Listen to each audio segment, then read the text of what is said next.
Hoy Infinito les presenta al doctor Brian Weiss, una eminencia mundial, descubridor y creador de la terapia de vidas pasadas.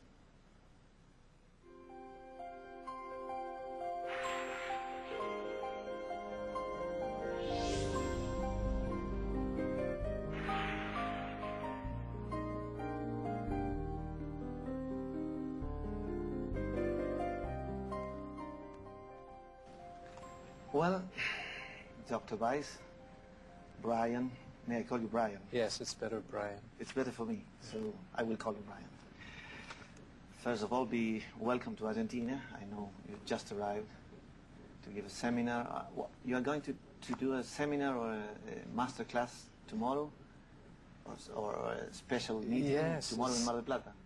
Yes, it's the fourth time I'm here in Argentina to talk and to meet people and to do these workshops, these seminars. And the reason I do the seminars, it's not really a master class. That I do in the United States to train therapists to do my work. But it's a seminar where people will have their own opportunity to have regressions. Because it's one thing to write about past lives and the theory of past lives and how past lives can help people, cure people, can change their views of life and death and what happens after we die. But it's another thing for people to experience for themselves. So I try to go to many places. I've been all over the world to do these workshops where people in the audience can experience a regression for themselves. So I will put them into a deeper state. And you, boy, if you come, you will have this too. I will. Yes, I'll be in Mar del Plata next days. I hope so. So I'll be there. Yes, so Sunday. So they go into a deep state. It's very safe, relaxed. And in that deep state, I take them back in time so that the people in the audience can have their own regression and feel now the power of it, feel the emotions, feel the sensation, the experience, not just reading about it, but actually to experience it. So for me, this is a powerful way to demonstrate the techniques that I use. And it's very safe, even though it's different from in my office. If you were in my office, boy, we would be doing a regression one-to-one. And I might use a quicker technique, or I might do something a little bit different. But basically, you would still go into that very relaxed state. And in that state, we would go back in time. But in my office, one-to-one, you could talk to me, and you can tell me what you're experiencing, and I could ask you questions. So I could say, like, what do you see? How do you feel? Tell me about this mountain that you see in front of you, and these strange people in loincloths or in leather, or ancient times, not so ancient times, or conquistador times, or whatever it is. And you could provide more detail. Yes, I'm a man, and I'm carrying this old gun. It has an end like that. And you would tell me these. In the group, we can't do that because too many people are involved. But I could still say, we're going back in time. You're going to visit this experience, this scene from a past life. You won't be able to tell me about it because there are too many people, several hundred people. I'll tell anyway. I will tell you. But the experience is still powerful. Not as powerful as in the office, but still very interesting. And I hope you can... No, yeah, I'll be there. I'll be there. Well, let's try to start from the beginning. I mean, the beginning... Well, the beginning is one of the main subjects of our meeting because we don't know where the beginning is. You're right. No? But let's try to go from the beginning of your present life. I mean, I've read about you and I know there was a sort of switch in your life, you know, through your work with a patient. But how was your life previously? How was your life before Catherine's case? Yes.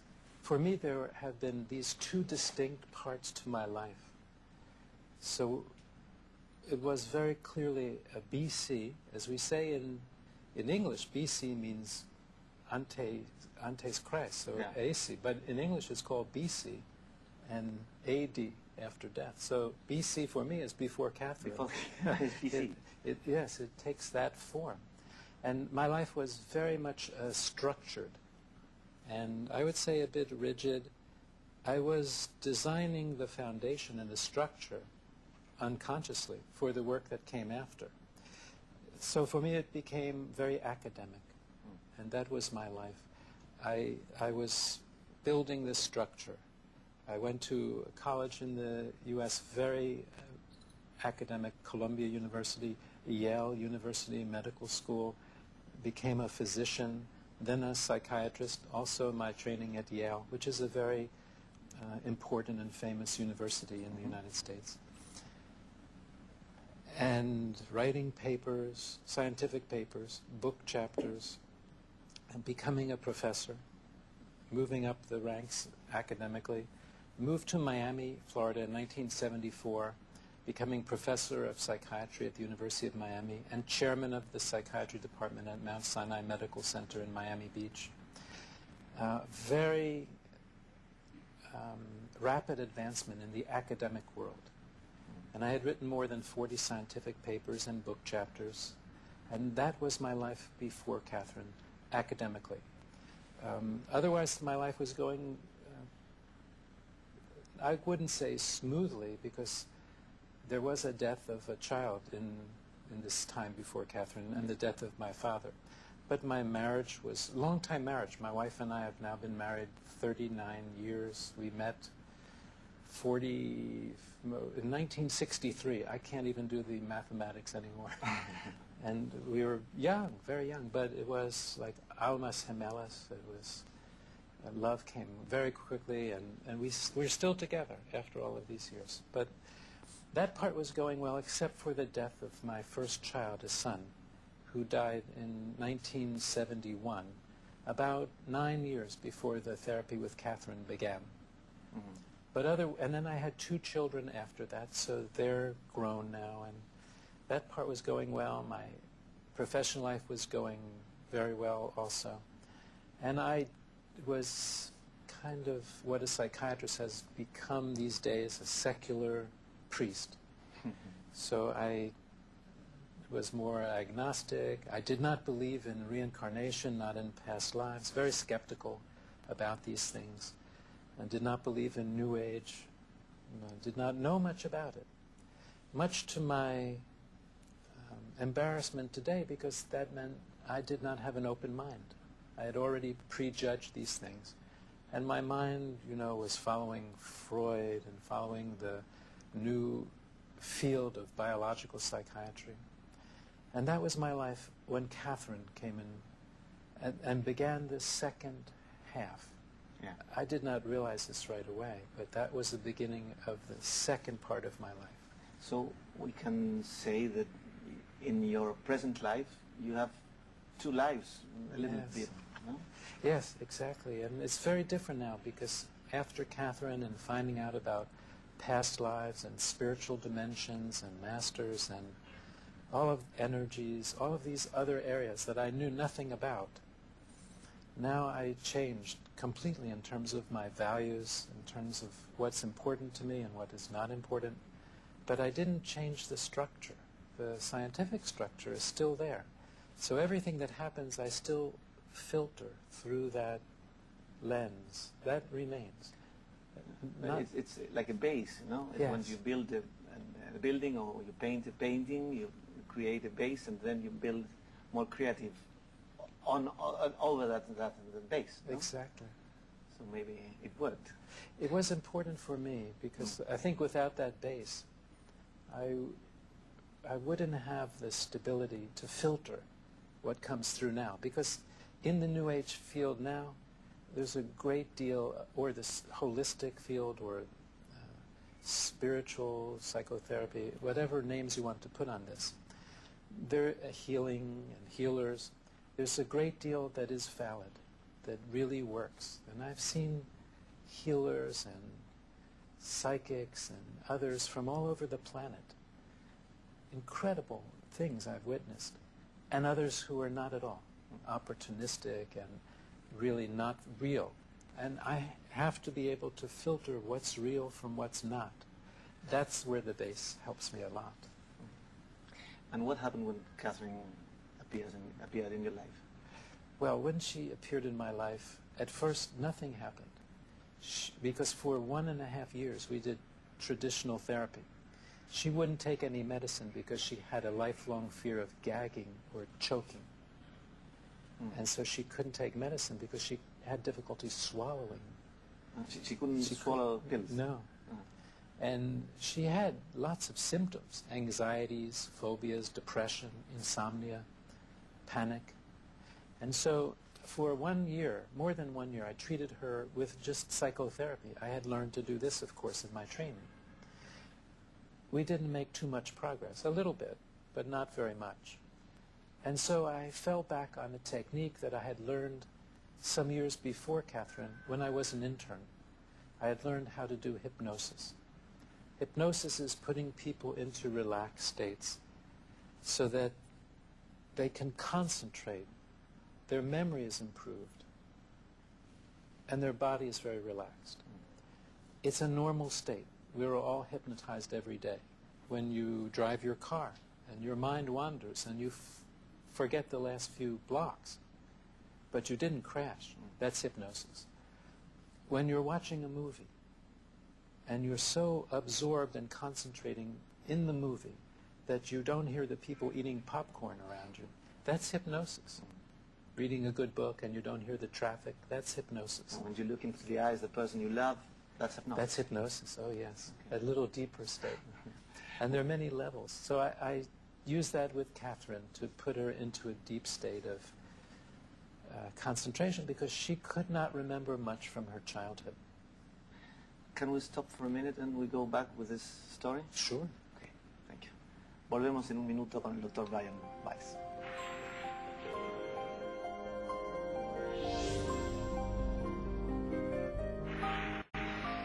Well, then, what happened with Catherine when you start hypnotizing her?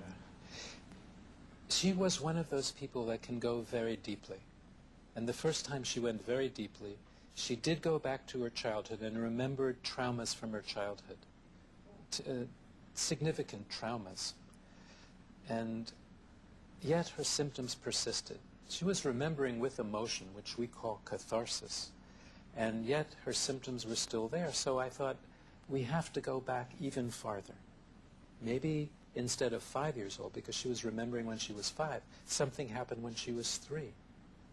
And so the next session I told her, go back to the time when your symptoms first began, thinking that she would go back to a younger age. Yeah. And she went back about 4,000 years, because she took that literally. You opened a new door, a new big door. Yes, for both of us. She did not believe in past lives either.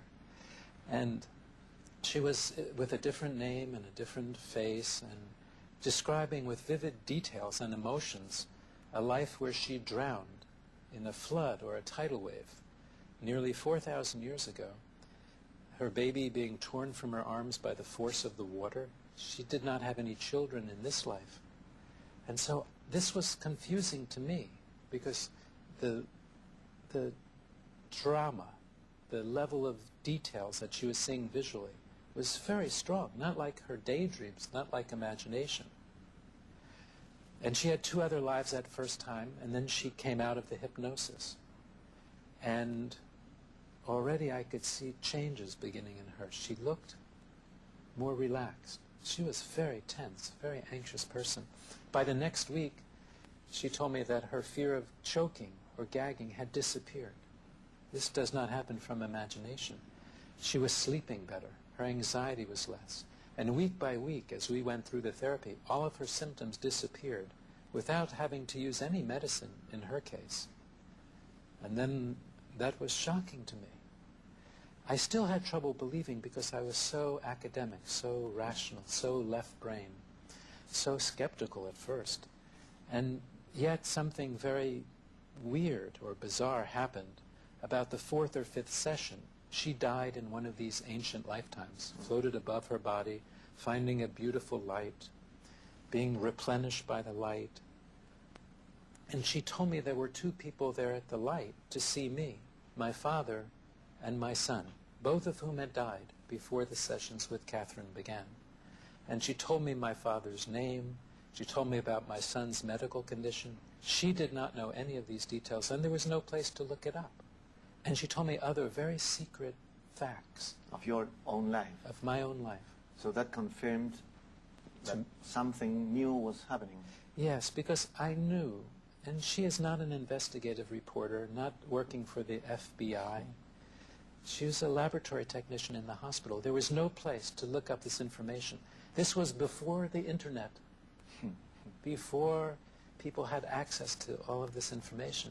My father didn't even have an obituary, neither did my son. There was no place to look up the details. And she knew the details. And I asked her, where are you getting this information? And she said, it's coming from spirits that are around me.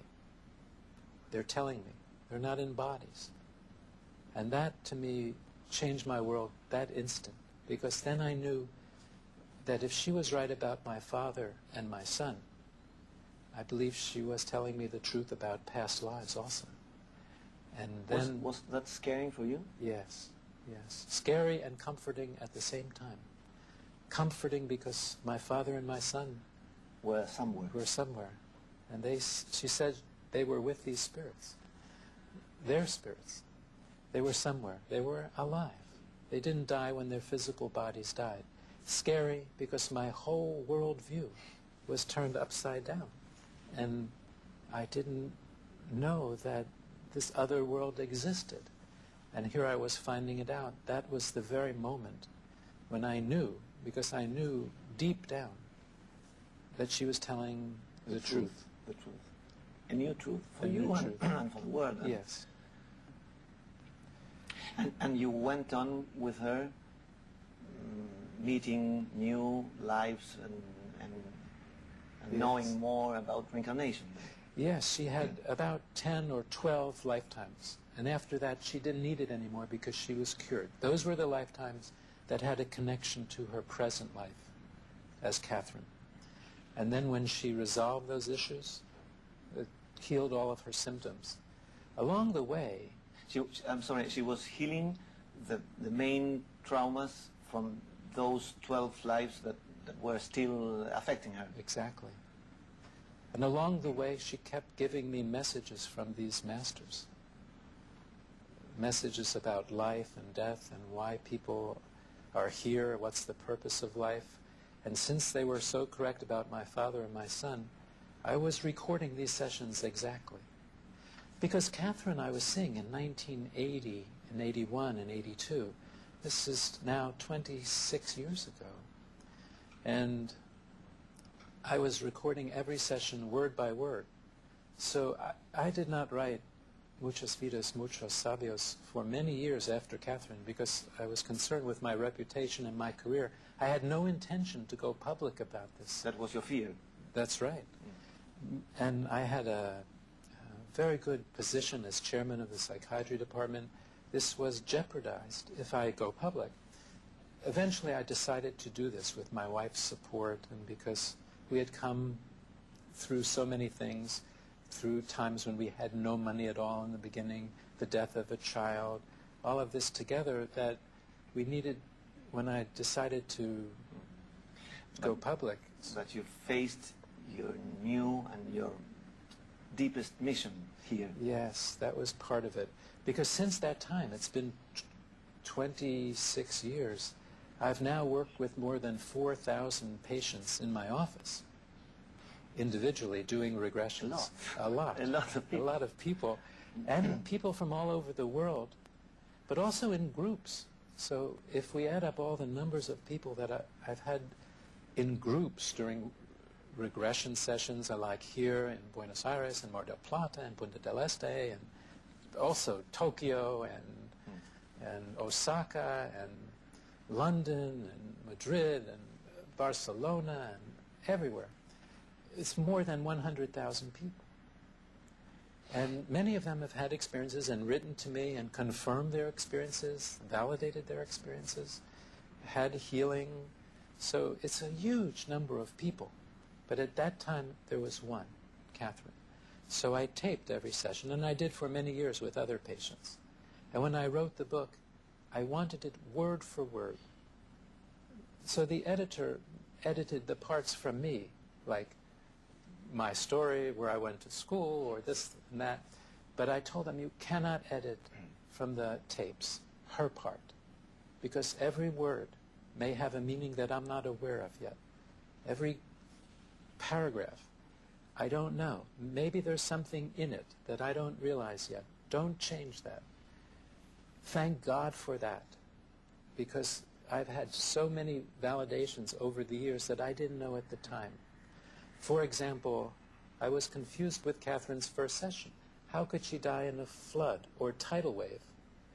She was describing a life in the Near East, which I saw as, wow, this is not an area where they get tidal waves or hurricanes. But she was probably on one of the islands in the Mediterranean, such as Thera. And although the year wasn't exactly correct, when the volcano in Thera, which we now call Santorini, erupted almost 4,000 years ago, it created gigantic tidal waves, 100 feet waves, that went all the way, covered the islands, destroyed the civilization on Thera and other islands, and went all the way to Greece, the Near East, northern Egypt, with tidal waves, tsunami. Yeah. And that's probably what she was describing. So a geologist sent me that years later. And so I'm glad I didn't change things, because so many people have responded to those words. I wanted to keep them pure, exactly what she was saying, word for word. And do we all have several past lives? I think we do now. You know, every question you ask, boy, it has resonances at deeper levels, because I've thought about these questions myself. And I've asked people in the deep states, for example, how do the numbers fit? Like, there are more people than ever before. Where do the souls come from? Because if we're all having past lives, and now the population is larger, how does this fit? That's that scientific, rational part of me, which is always questioning to make sure it's real. And the answer that comes back most often is that this is not the only place where there are souls. Souls exist in many dimensions. And not even planets. You mean other levels, other kinds of other dimensions, not physical places. See, so it may be physical places, but it can be non-physical dimensions too, as modern physics is talking about now. So it may be that a soul is here for the first time, but it's not a new soul being created. It's coming from another place. And so I think most of us have had past lives, but occasionally a new soul comes in. I don't think it would start in Buenos Aires, because it's too complicated. Maybe it starts in a little village learning about agriculture and earth, and what are these strange things called people, and why do they act in this way? So, but you don't get to the Buenos Aires until later. And why does a soul need to reincarnate? I think that this is a large school here, that we have lessons here to learn. On Earth. Earth, exactly. Lessons of compassion, love, charity, hope, nonviolence.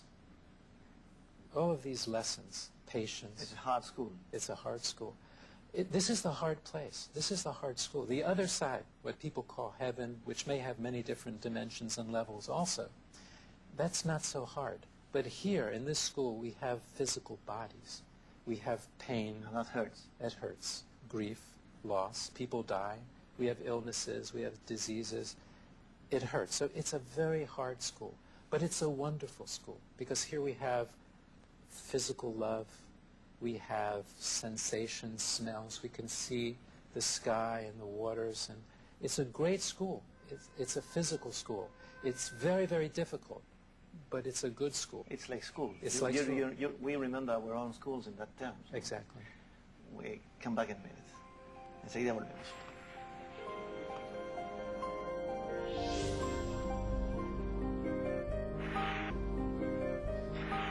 Is the unconsciousness only one for all of our lives?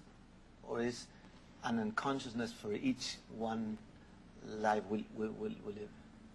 I think that when we come into a physical body in this world, we tend to forget our past lives, because we have to see if the lesson is really learned.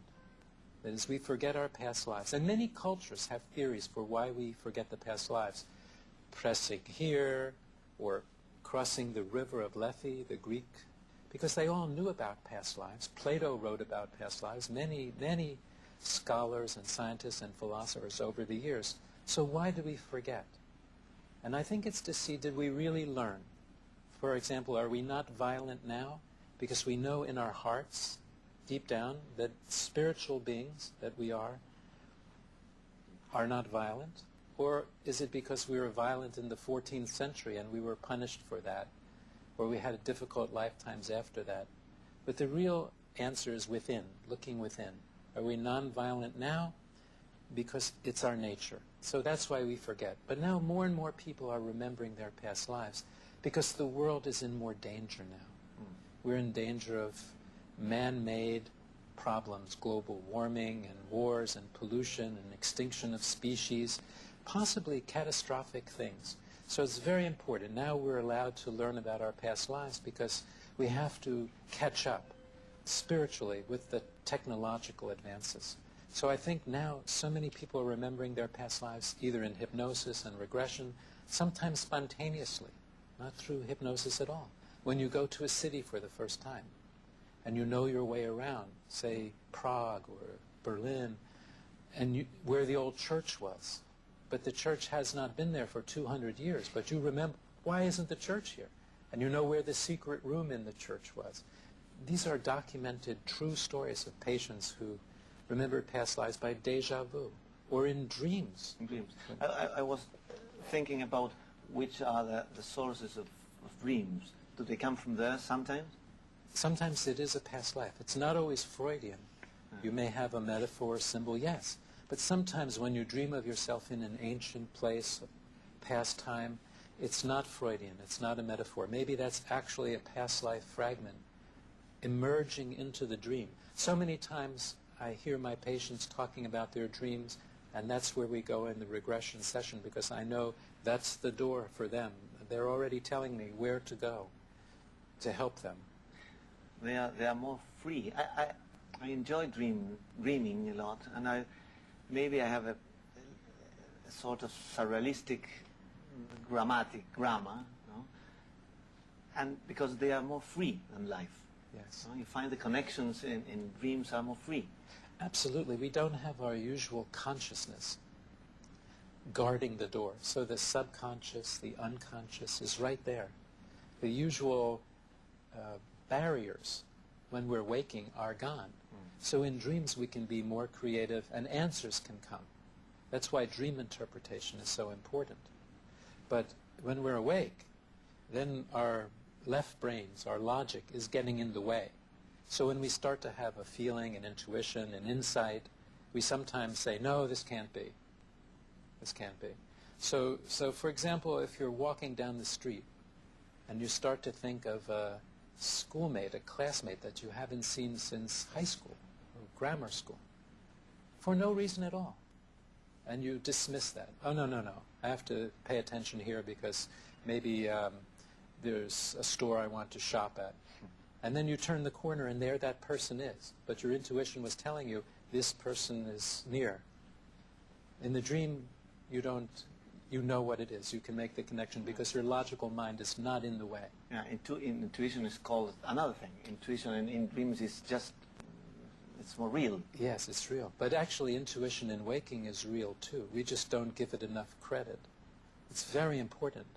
Many people say to me, there are no coincidences, because coincidences are not accidents. It's the intuition telling you, pay attention, something's happening.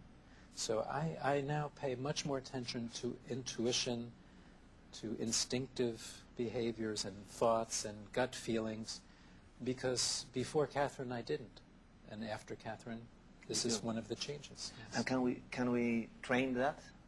Yes, you certainly can train yourself to be more intuitional. You have to start by paying attention. It doesn't have to be difficult. Pay attention to your intuitions. When do you get these feelings? And intuition is not a fear. It's a deep down feeling. It doesn't come with fear or anxiety. It's just a knowing. You know this. And for some reasons it happens in the oddest way. It may not be important, or it may be very important. But so you start thinking of this person, and then they call you. Pay attention to that. When you're standing waiting for an elevator, and there are 6 elevators there, just play a little game, like which one is coming. Yeah, but that's training for the intuition, because you already know. When the phone rings, guess who's calling. Before you look in the identification or anything like that, this is all the training. Meditation is another way. I've started doing that, but that's not for everybody. You train yourself to clear your mind, to become mindful. And that just means to watch what's going on inside your mind, without comment, without editing, but that helps you to pay attention to your intuition also. It can be life-saving. Boy, for example, you get an intuition, stop, just before you walk in front of a bus. You should pay attention to that. And does meditation help to merge these feelings or these knowings, make the space more clear? Absolutely. During my life, I've tried some different techniques of meditation. And is there one better than others, or are all the different shapes of the same way to getting in touch with oneself? I believe they're all similar. They're different techniques, but you're going to the same place. And that place is awareness. It's mindfulness. Just aware of what's happening when you're not thinking. And this is a very useful technique, whichever technique you use, because that's what you want, the end result. So if you're walking from here to Avenida Florida, there are probably many ways of doing it, but your destination is the same. You can go this way or this way or this way. You can walk, you can take a taxi, whatever. But as long as you wind up in that place, you are where you're supposed to be. Meditation is like that. It's the means to get to a place of peace, inner peace, and mindfulness, awareness, whichever route you want to take. So take what's ever easiest for you. There's no one way. And many different types of meditation teachers. But it's useful because it helps to clear the mind. In India, some people remember their past lives by meditating backwards, backwards, backwards in time to when they were younger, to when they were a child, to when they were an infant, to when they were in utero, and back into a past life. For those of us from the West, that's too disciplined, too tedious. We need help. We need help. Your help in this case, for example. I just speed it up. Same result. That's like walking to Mar del Plata. I prefer the airplane, so we can get there quickly. And do cells have any kind of consciousness or memory? Are cells other parts of this kind of different shapes we can use? Cells of our body, Yes. I think, do have consciousness in the sense that there may be a cellular memory. It doesn't explain past lives completely, but we know from work with transplants, for example, that feelings and other sensitivities can be transmitted. We know from certain work with worms that memories can be transmitted through cellular processes, transplanting. For example, in heart transplants, you see sometimes the recipient taking on some of the characteristics of the donor.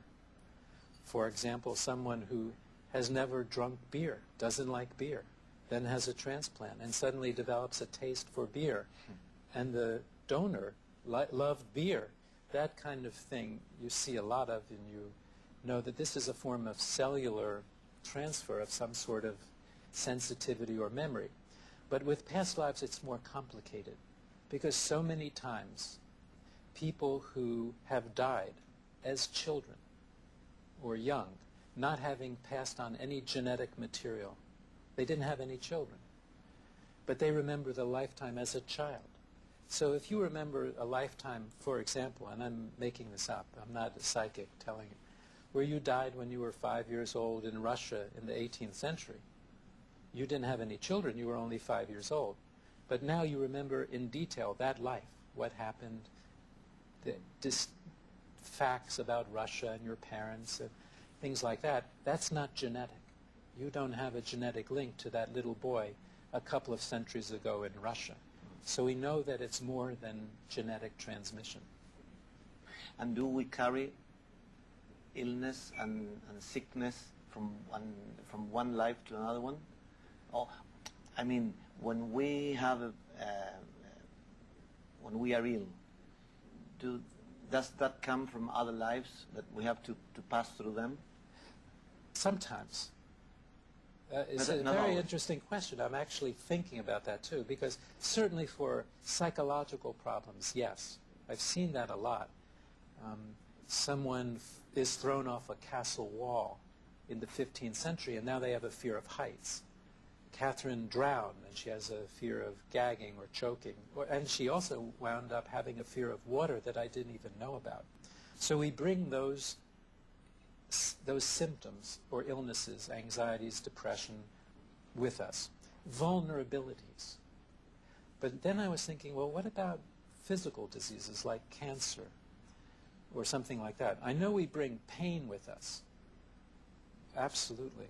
But, for example, I was seeing a radiologist, a doctor in my hospital, who had terrible back pain for years. And he went to orthopedic surgeons and chiropractic physicians and others with no relief.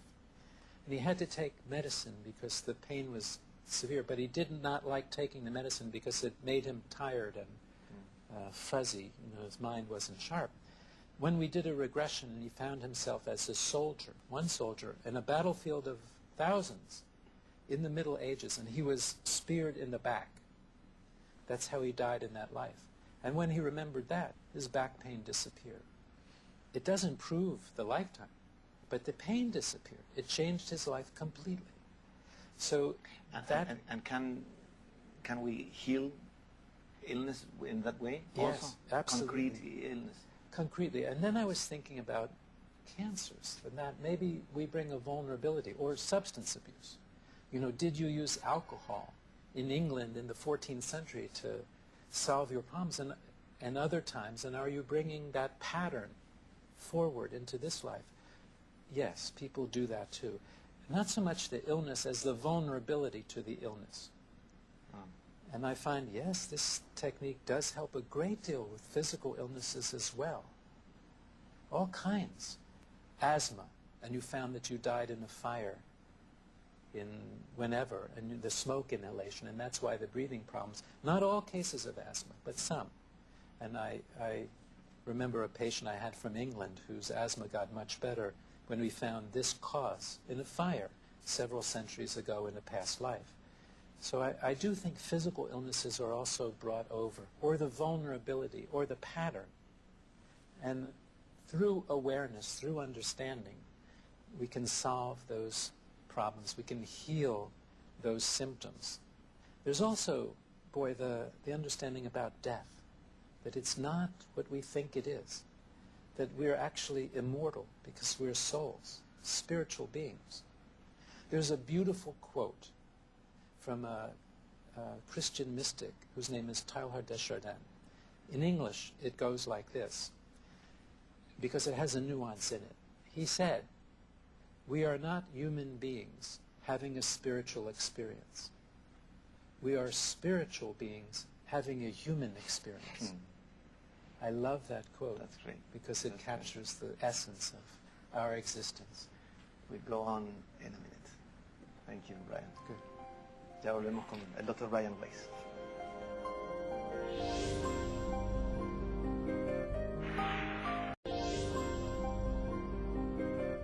Well, we talked about illness, and we talked about death. And I think that death is one of the main big fears of our culture, of ourselves. Why are we so scared about death? If there's no necessary of being like that, no? But if there's no need. I'm sorry. There really is no need, but we are scared because it's the unknown. It's been, ever since humans have developed consciousness, the ability to think and self-perception, they've been curious about what happens after we die. This is how religions evolve. This is theories of death and dying. It's the great unknown, because it's very difficult to prove it, very difficult to say it's this or it's not. So I think when I came upon this, not just the concept of reincarnation, the concept is ancient. People have believed in reincarnation for thousands and thousands of years. Most of the world now believes in reincarnation, counting the Eastern religions and the people of the East, India, China, Japan, all these countries. But even in South America, statistics show that about 50% of people in Latin America believe in reincarnation. In the United States, which lags behind, about 30%. And in Europe, sort of in the middle. But most of the world does. And so why do we forget when we know this? And I think one answer is it's been intellectual. It's been like, oh, you're taught this as a child, but what about the evidence? We're taught so much when we're 2 years old and 3 and 4 and 5. We're taught in our cultures and in our religions, and we just accept that, undigested. And then when we get older, it's become a belief system, but we don't really know. And here, this is why I do the workshops like in Mar del Plata or Buenos Aires, so people can experience for themselves what death is. And maybe we relate death with pain, because we have to leave someone go to other place, and we suffer through illness. Yes. And there's a period in which we feel the pain. Absolutely, we do. This is the hard place, as we talked about. This is the place where we have the pain. I find in doing my research that dead people don't suffer. They're fine on the other side. I'm always getting that information. I'm fine. I love you. Take care of yourself. Don't be sad for me because I'm fine. There's no pain over there. There's awareness. They can contact us if they need to. Here. And where is there? There is not a geographical place. No, yeah, it's I know. Just another dimension, a higher vibration. It's the other side, heaven, cielo, different dimensions. So when I talk about that, I talk about a different vibration. One analogy that I use to think of ourselves is complicated, but it's, for me, it helped me understand, is that here we are as people in physical bodies. We have pain, we have physical bodies. But our spirit, where do you go when you die? Well, maybe it's a higher vibration, but we're still us. It's our souls vibrating at a higher level. And maybe it's higher than that, but we don't necessarily lose our consciousness or our nature. So what I thought about was ice cubes. Sounds strange. Ice cubes that from their freezer. Yes. Now we know what ice cubes, if ice cubes could think, they would think, I'm separate, I'm distinct. I have hard edges, right? I'm an ice cube, ice. Very concrete. Yellow, I put in, and I'm concrete, I'm separate from other ice cubes. I am my own boundaries. But if you heat the ice cubes, they become water, and they're connected, all one thing. Forever, spirit and water have been connected. Water is a metaphor for spirit. And what happens if you keep heating the water? It disappears. Air, it becomes steam. It's air. It's invisible. But it's still there. It's vibrating very rapidly now. We know that because we can take steam and condense it. It becomes water again. Put it in the freezer, and it's ice again. It's a new life. A new life. A new life. But it's never lost the nature. I think we are like that. We're like the ice cubes in the physical bodies. When we die, we become the water. Concepts of God and beyond that, the steam, the invisible, the unknown. But then new life, coming back as an ice cube. So it explains how we can change our vibration, change our nature, and yet still be the same. It's incredible. When I was waiting here in front of this window an hour ago, I was looking through this landscape, and I was thinking about how concrete is this world. You can see here ships and trains and cars downstairs. And then there's the water. Yes. And then there's the open sky and that blue sky Yes. and the clouds. And I was thinking all about that just to ask you about these two levels between concrete world there, down, and this other thing that we have to deal with both of them. And it's very hard to do that. It is. But it's our challenge, no? Absolutely, because they're connected. The worlds are connected. There's contact all the time between the worlds. And I've studied mediums, people who can bring messages from the other side, because this is part of being a psychiatrist. I need to understand in my structure, how do people do this? How does the mind connect and get this information? And because I've had this experience myself of people, mediums didn't even know I had a child that died, or my father, and now they're giving information, much like Catherine, but they didn't even know me. And they talk about these things. And so I wonder, how do they do this? So this is a connection to the other side. People in hypnosis, after death, can do this, death in a past life. And that's the voice of the masters.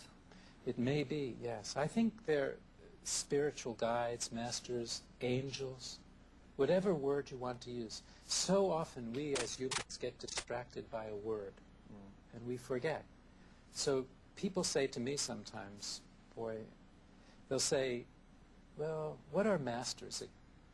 What are masters? And I'll say, well, they're spiritual wisdom, intelligence, energy that don't need bodies on the other side. So I don't understand that. I said, think of them as angels. Oh, I know that. I know that. Yes. Just a word. Just to end, which is the message they have for us? Love. It's always the same message. Only love is real. Love each other. Be compassionate. Don't do these things. Don't hate. Don't do these negative things. It's all about love. That's the energy. That's why we're here. That's the big lesson. That's the only lesson. Love, love, love. And that keeps coming through. And that's what we have to master. Love. Thank you. Thank you very much. Oh, thank you. Estuvimos con el doctor Brian Weiss. Y lo último que dijo, ustedes lo han oído, es amor. Que se desparrame sobre todos nosotros.